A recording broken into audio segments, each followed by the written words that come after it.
बिस्मिल्लाहिर्रहमानिर्रहीम। अस्सलाम वालेकुम dear students, welcome to 10th computer class. मैं उम्मीद करती हूँ आप बिल्कुल खैरियत से होंगे। कंप्यूटर का हमारा यूनिट नंबर 2 चल रहा है। हम कुछ जो है ना बेसिक कमांड्स पढ़ रहे थे। पहली दो कमांड्स हम लोगों ने देख ली थी, एक बेसिक कमांड थी और दूसरी जो है ना एक ऑटो कमांड थी और दूसरी क्लियर कमांड थी। आज हमने CLS कमांड देखनी है। आप अपनी बुक्स का पेज नंबर 20 ओपन कर लें। CLS command, this command is used to clear the screen.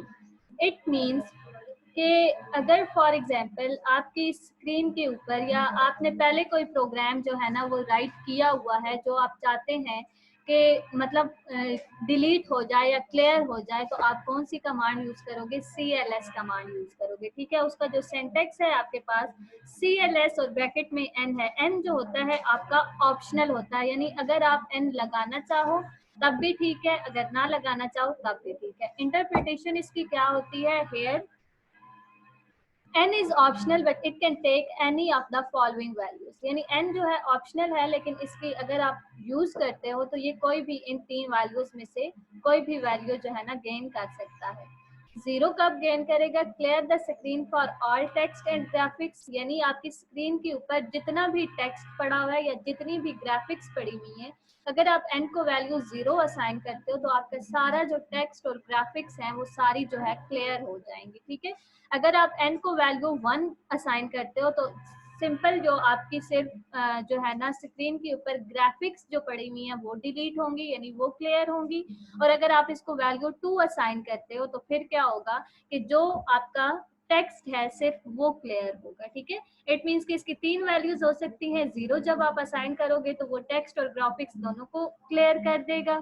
1 अगर असाइन करोगे तो वो सिर्फ ग्राफिक्स को क्लियर करेगा, और अगर 2 असाइन करोगे तो वो सिर्फ किसको क्लियर करेगा? टेक्स्ट को क्लियर करेगा। ठीक है, एग्जाम्पल यहाँ पे आपको दे रहा है CLS tab CLS at command level. ठीक है, CLS आप राइट करोगे और यहाँ पे देखो n की जगह आपने 1 असाइन कर दिया, तो जब आप 1 असाइन करते हो तो आपके जो ग्राफिक्स हैं वो डिलीट होते हैं। ठीक है, नेक्स्ट है कमांड आपके पास 2.9.4 which is delete command.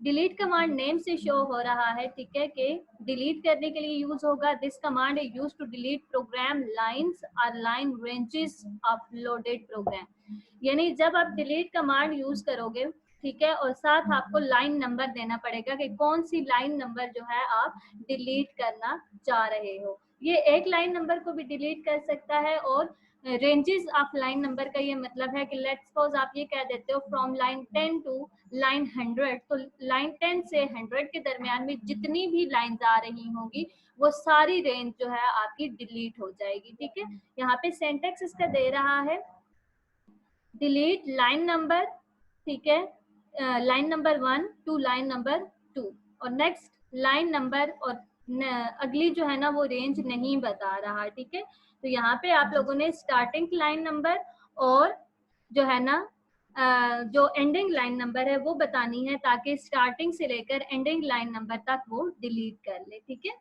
Next है आपके पास एडिट कमांड। एडिट आपको पता है मॉडिफाई या चेंज करने के लिए यूज होता है। This command is use to modify a program line. ठीक है, अब आपने क्या करना है, लेट्स सपोज आपने अपना प्रोग्राम राइट किया, उसमें आपने लाइन नंबर 10 में कोई मिस्टेक कर दी, अब आप उसको एडिट करना चाह रहे हो, ठीक है, चेंज करना चाह रहे हो, तो आप क्या करोगे? एडिट और लाइन नंबर दे दोगे कि मैं इस लाइन नंबर को डिलीट एडिट करना चाह रहा हूँ। ठीक है, मैंने उसने भी बताया था कि आपको इन कमांड्स का पर्पस, सिंटैक्स और एग्जांपल आनी चाहिए। ठीक है, तो आप लोगों ने, और सिंटैक्स में कोई मिस्टेक भी नहीं हो, ये बिल्कुल जैसे यहाँ पे राइट हुआ हुआ वैसे ही आप लोगों ने राइट करना है। ठीक है, इंटरप्रिटेशन इसकी क्या होती है? Line number is the number of the program line which we want to edit, the period refers to the current line. अब यहाँ पे अगर सिंटैक्स में आप देखो, पहले उसने जो सिंटैक्स दिया वो एडिट लाइन नंबर दिया, यानी एडिट आप राइट करने के बाद उसके बाद लाइन नंबर दे दोगे कि मैंने ये वाली जो लाइन नंबर है इसको डिलीट करना है। ठीक है, नेक्स्ट अगर आप देखो तो एडिट के बाद इसने फुल स्टॉप लगा दिए। जब आप फुल स्टॉप लगाओगे तो इट मींस ये फुल स्टॉप किसको रेफर करेगा? कि आपकी जो करंट लाइन यूज हो रही है, ठीक है, यानी आप इस टाइम पे जिस लाइन के ऊपर मौजूद हो उस लाइन को आपने एडिट करना है। तो एडिट के आपके पास दो सिंटैक्स होते हैं, एक में आप लाइन नंबर स्पेसिफाई कर देते हो कि मैंने प्रोग्राम के अंदर किसी भी लाइन को जिसको आपने एडिट करना है उसका लाइन नंबर दे दोगे, और अगर आप जिस लाइन पे फॉर एग्जांपल लाइन नंबर 10 पे मौजूद हो, अगर आपने उसी को एडिट करना है तो आप सिंपली एडिट राइट करके उसके बाद पॉइंट डाल दोगे, फुल स्टॉप डाल दोगे, ठीक है। इसके एग्जांपल को देख लीजिएगा।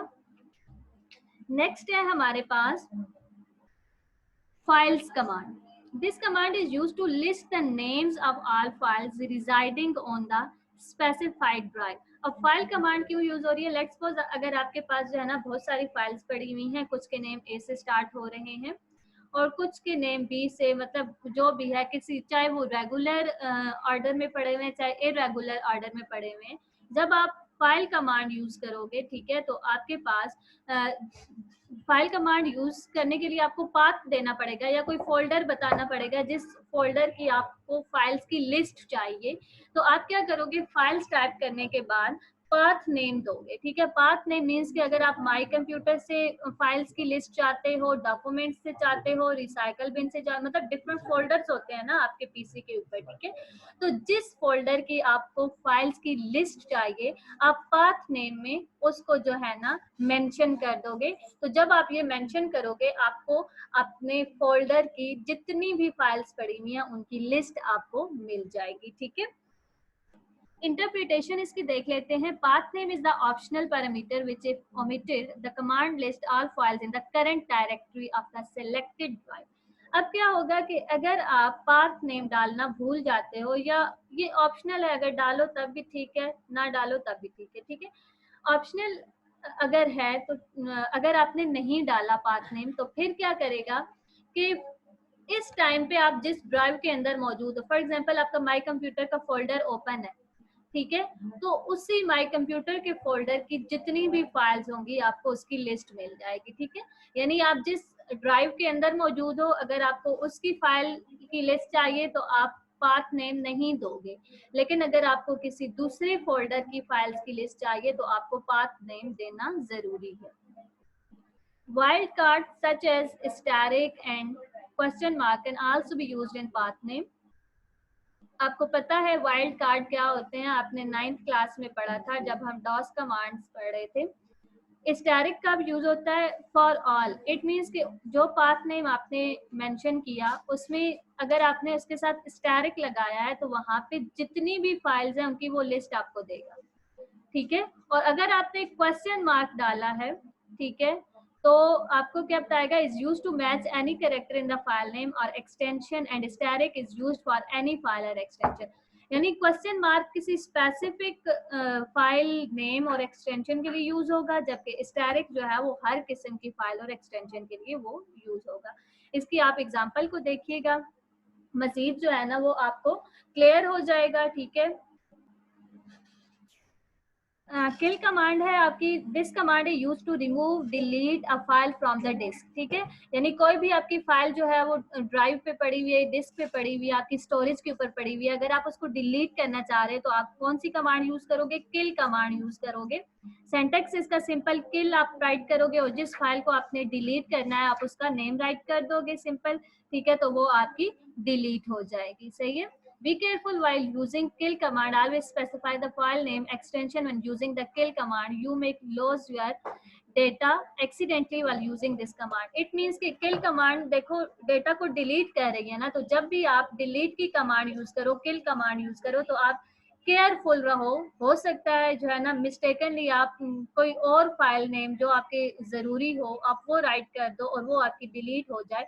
तो इसलिए जब भी आप किल कमांड यूज करो तो केयरफुल रहो, ठीक है। तो यहाँ तक हमारी कुछ जो है ना कमांड्स को मैंने आपको बता दिया है। आप इनके पर्पस, सिंटैक्स और इंटरप्रिटेशन को पढ़ लीजिएगा। होप सो आपको क्लियर हो जाएगा। नेक्स्ट लेक्चर में हम इसकी जो है ना कुछ और बेसिक कमांड्स देखेंगे। तब तक अपना ख्याल रखिएगा। अल्लाह हाफिज।